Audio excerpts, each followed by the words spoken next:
Did you guys see this post that Diggs had on Twitter? He was asking for cheat meal suggestions, and somebody said buffalo wings, and then Diggs replied with the ranch. God, this guy. I did see that. This guy.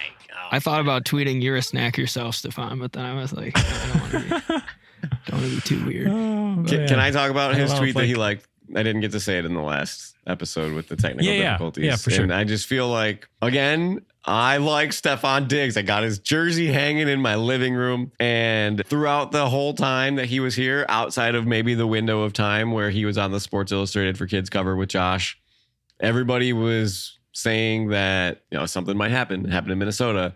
Something might happen. It might happen in Minnesota. And if he had a bad game, if he dropped the ball, we gave him a new contract twice. And you see the sideline stuff. And we talked about this before, the incidents with Josh, the losing trust in your coaching staff, the playing calling philosophy, and then to just get run out of town. Like I don't know anything. I have no insider information, but I really think he requested a trade after that Bengals game. The way things went down after the 13 seconds game, meeting with McDermott, missing OTAs he didn't even miss. He was there. He was talking to coach, and McDermott throwing him under the bus, clearly throwing him under the bus by saying he was mad, but they were talking. So the guy gave us everything he had. His whole prime was here. And all of these fans, instead of being happy and grateful about it, they were, judging him. Maybe he's into fashion, whatever, holding his quarterbacks. Deion Dawkins said Stefon Diggs raised the standard at One Bills Drive when he came in.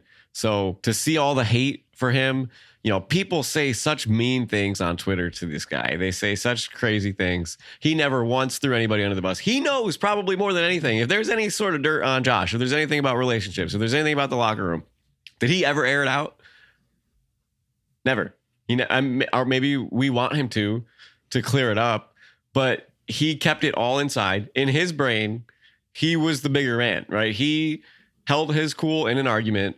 He did not bash anybody. He never insulted his quarterback. He did this one time on the sidelines. He put his hands up because Josh overthrew him multiple times and missed him multiple times.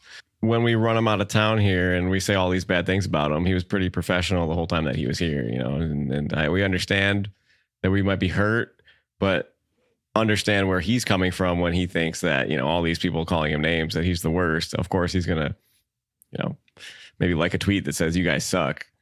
We suck," so we'll see what happens. But. I understand that.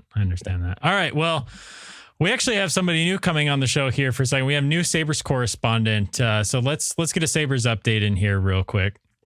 It's time for the weekly Sabres update.